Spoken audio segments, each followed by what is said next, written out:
People say your wedding day is supposed to be the happiest day of your life. I wish I could say that was true for me.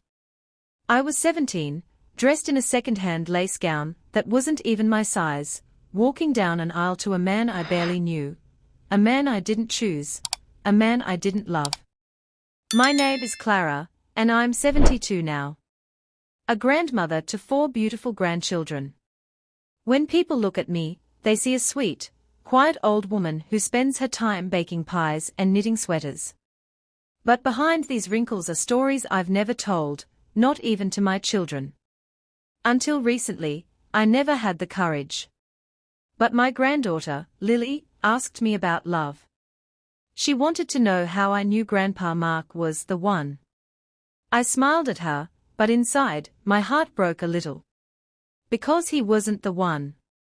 He was the one my family picked, or rather, forced on me. And now, so many years later, I'm still living with the emotional scars of that choice. I grew up in a small town in the Midwest in the 1960s. Back then, girls like me didn't dream of college or careers. We were raised to cook, clean, smile politely, and marry well. My parents were strict, traditional, and obsessed with appearances. When I was 16, they started mentioning Mark Turner, a local mechanic in his 20s who came from a good family. My mother said he had potential. My father said he was strong and capable, 2 words that now make my skin crawl. I didn't like him. Mark was loud, rough, and had a temper that showed even in casual conversation. He once shouted at a waiter in front of me for bringing him the wrong sandwich. I remember how I flinched, and how he noticed, then smirked. When I told my mother I wasn't interested in him, she slapped me. "You don't get to decide who's good for you," she said. "We do." From that moment, I realized my voice didn't matter. My feelings didn't matter. I was a piece in someone else's puzzle, meant to fit wherever they placed me. A few months later, I came home from school to find both families sitting in our living room, discussing my engagement, as if I wasn't even there. The night before the wedding, I sat in my room staring at the dress hanging on the door. It was borrowed from a cousin. Yellowing in some places, too tight in the waist. I kept wishing I could disappear, vanish into the wind and escape this fate. My younger brother, Joey, knocked on the door and peeked in. He was only 12 at the time, but he could see the sadness in my eyes. "You don't look happy," he whispered. "I'm not," I replied. "I'm scared." He sat beside me on the bed and held my hand. "Then don't do it," he said, so innocently. "Just say no." I almost laughed. How could I explain to a 12-year-old that in our family, saying no wasn't allowed? My father had already warned me, if I ruined the wedding, I'd bring shame to the family. I'd be disowned. And where would I go? What would I do? I had no money, no education beyond high school, and no place to run. So, I went through with it. The wedding was a blur. I remember the camera flash, the forced smile, the way Mark squeezed my hand a little too hard when we were pronounced husband and wife. That night, he was cold and possessive. He reminded me that I was his now, that my job was to serve and obey. The abuse didn't start immediately, not the physical kind, at least. But he controlled everything. What I wore. Who I talked to. Where I went. He'd mock me if I tried to read, tell me books were for people who thought they were better than they really were. He hated when I talked to my sister on the phone. He hated when I smiled at strangers. By our 3rd year of marriage, I was pregnant with our 2nd child, and that's when the hitting started. It was subtle at first, a shove, a tight grip on my wrist, a sudden yell that made me drop a dish. But then it escalated. Once, he slammed me into the wall so hard I thought I'd black out. And every time I cried, he told me I was being dramatic. That I should be grateful he stayed. I believed him. Or maybe I was too tired to believe in anything else. There's a sound your soul makes when it shatters. It's not loud, not something anyone else can hear. But you hear it. You feel it. It sinks into your bones.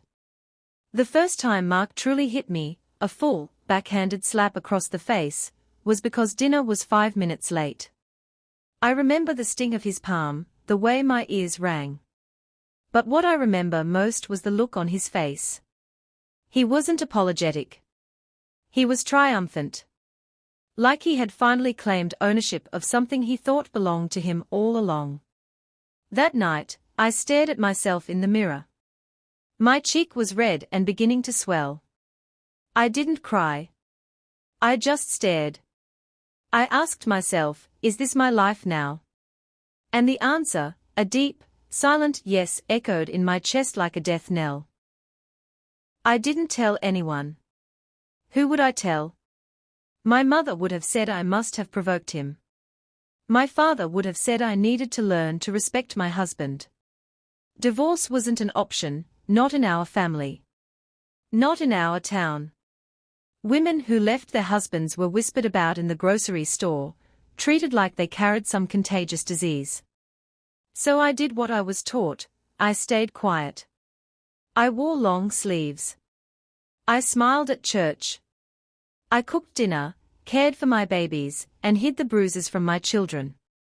I had 3 children, 2 boys and a girl, in the first 5 years of marriage. They were my light. My reason to keep breathing. I poured everything into raising them.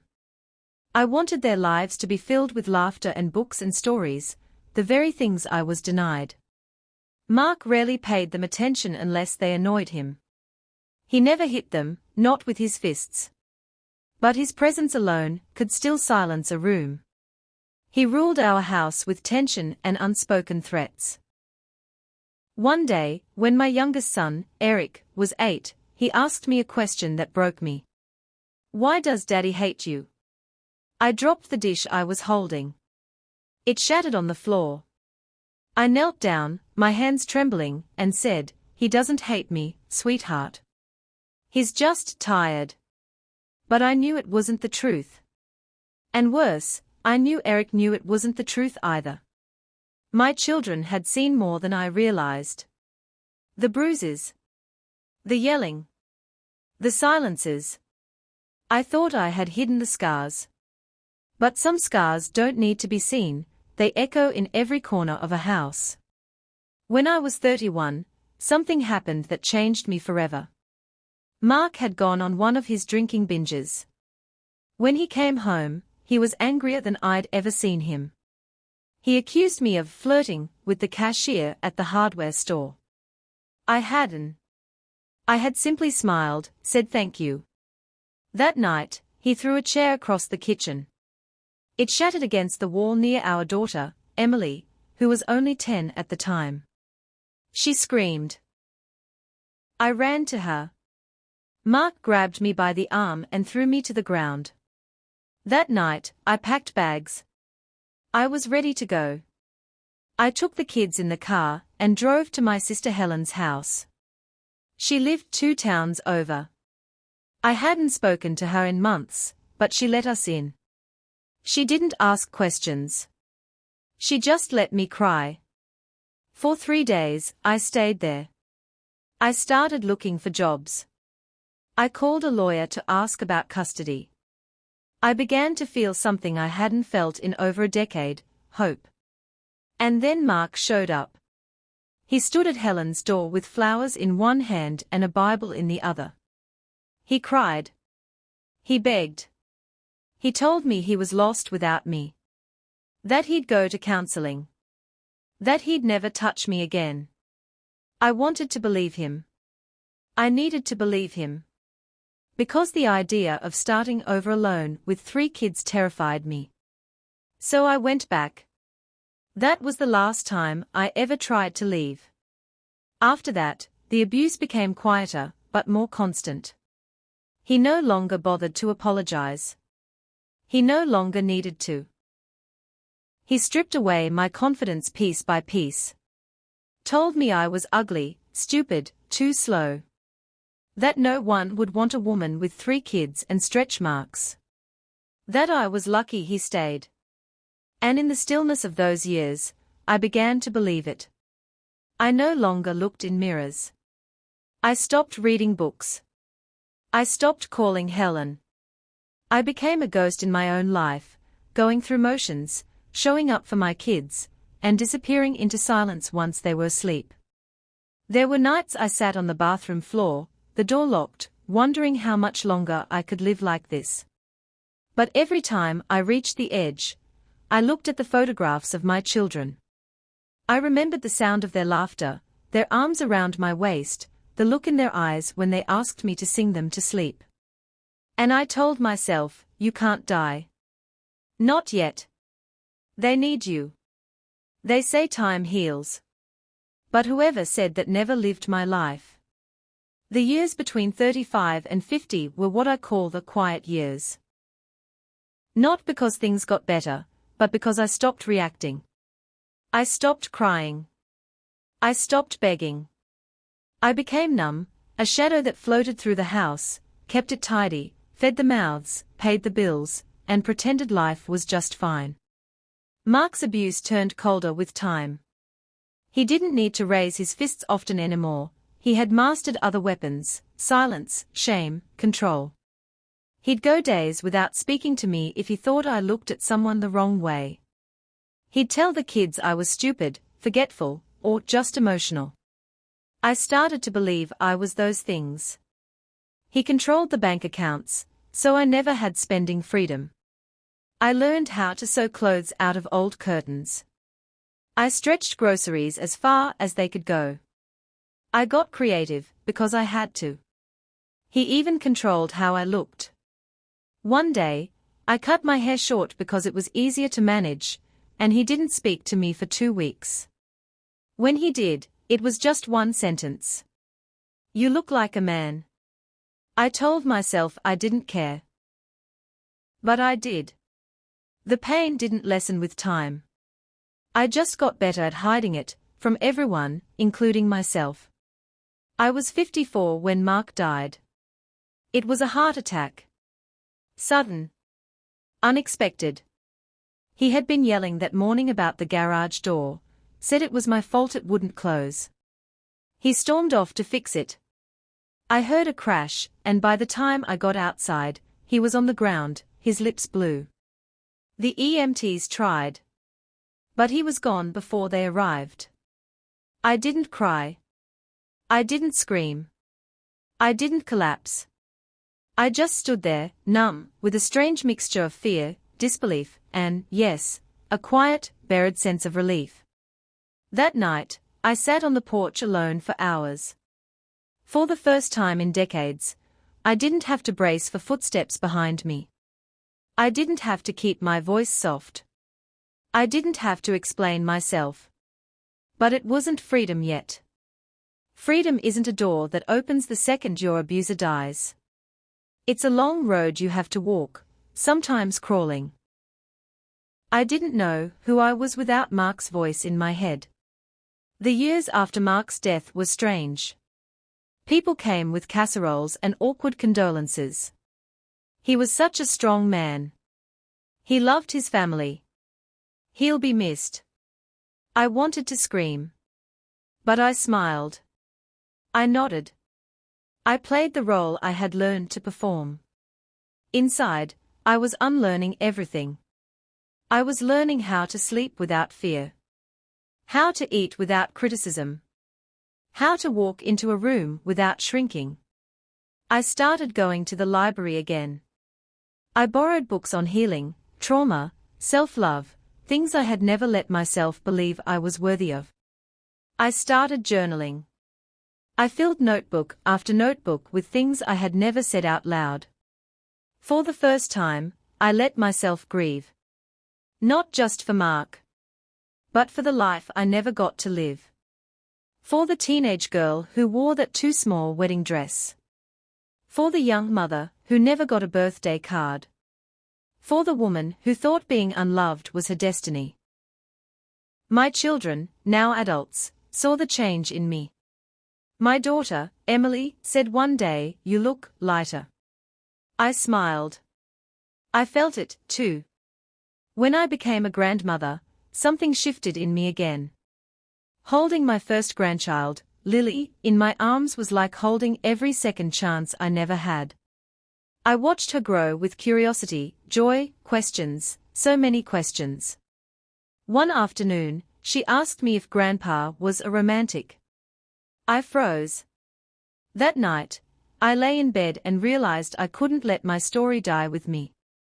I couldn't let my grandchildren grow up thinking that silence equals strength.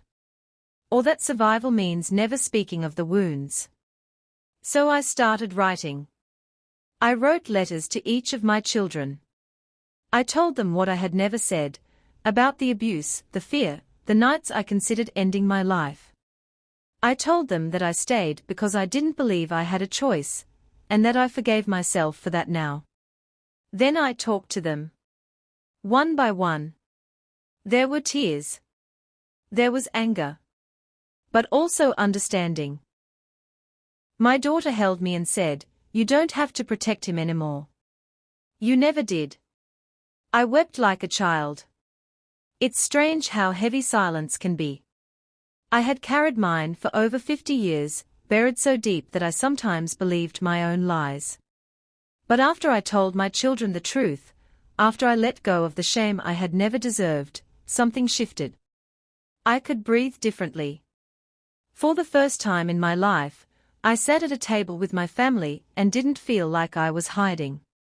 I didn't have to pretend anymore. I wasn't just mom, or grandma, or widow.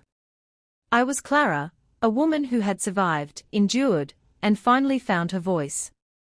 Telling my children the truth about their father wasn't easy. They had memories, good ones, even, of him reading bedtime stories or fixing their bikes. I never denied those. I told them, "You're allowed to love the parts of him that were kind to you.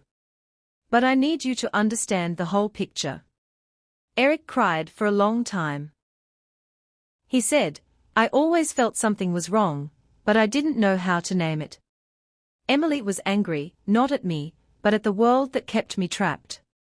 "You should have left," she said one night, and then quickly added, "But I understand why you didn't. You did what you had to do. For us."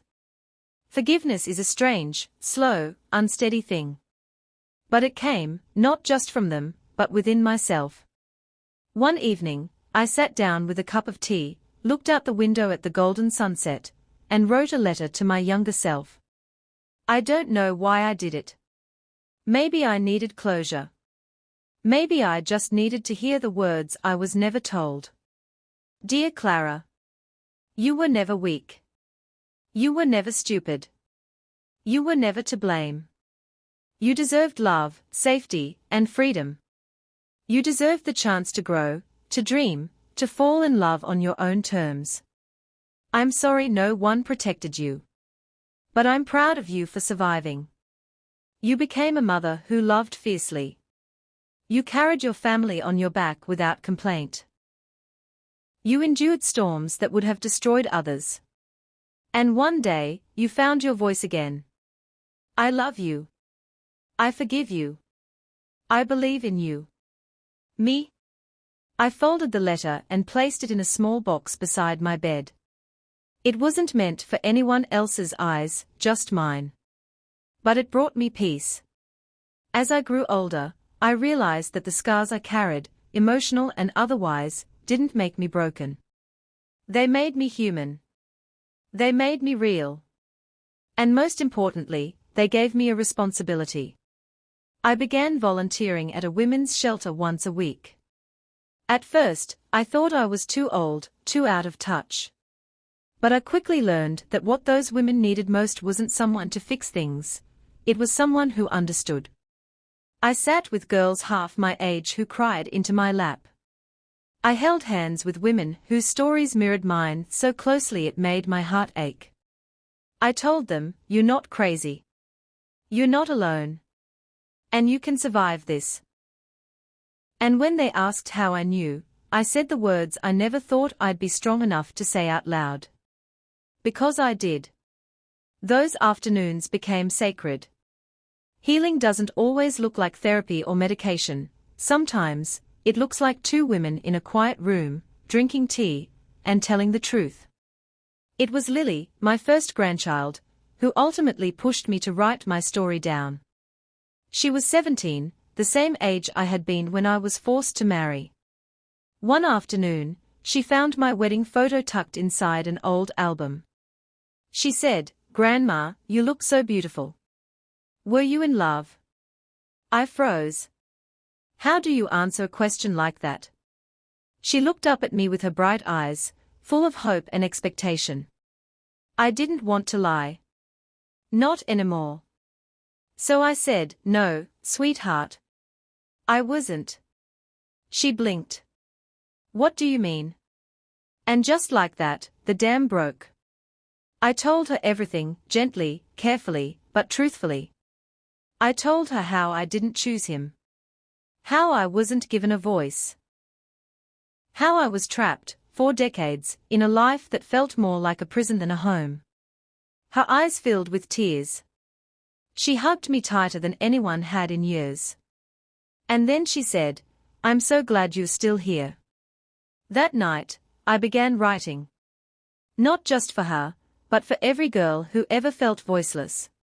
For every woman who thought silence was survival. For every person who needed to know that survival can lead to strength, and even peace. When I was younger, I never used my name. I was Mrs. Wilson. I was Mark's wife. I was Mom, and later Grandma. My own name, Clara, was barely spoken, even by me. It faded over the years like an old photograph left in the sun. But when I started writing my story, something changed. I began to introduce myself differently. "I'm Clara," I'd say when I walked into the shelter. "I'm Clara," I told the women in my church group, when I finally stood up and shared what I had survived. "I'm Clara," I said to myself in the mirror one morning, and for the first time in my life, I smiled back. I had spent a lifetime shrinking, making myself smaller so others could feel bigger, quieter so others could shout louder. But now, in my 70s, I was learning how to stand tall in my own name. I was learning how to love the woman I had become. Not despite the scars, but because of them. It took me 3 years to finish my story. I wrote in the quiet hours of the morning, in the evenings after dinner, and sometimes, in the middle of the night when the memories wouldn't let me sleep. There were pages I tore out. Chapters one rewrote. Some nights, I cried so hard I couldn't hold the pen steady. But I kept going. I wasn't trying to get published. I wasn't chasing fame. I just wanted the truth to exist somewhere, outside my body. Somewhere real. Somewhere permanent. When I finally finished, I printed 5 copies at the local print shop. I gave one to each of my children. I gave one to Lily. And I kept one for myself. The first time I saw the title printed on the front cover, I nearly wept. They forced me to marry him, but I survived. I thought of that 17-year-old girl in the too small wedding dress. I thought of the bruises, the silence, the broken dishes, the night I ran and the day I returned. And then I thought of this version of me, sitting in my own home, writing my own words, surrounded by love. I whispered to myself, "You made it, Clara." To anyone living in silence, fear, or pain, please hear this: you are not alone, and you are not to blame. Abuse is never your fault, no matter how it is disguised or justified. You deserve love that is gentle, words that are kind, and a home where your spirit can rest, not hide. You may feel trapped right now. You may think you have no choices. But I promise you, there is a life beyond the fear, and it doesn't have to be perfect to be yours. Thank you for listening. Stay blessed.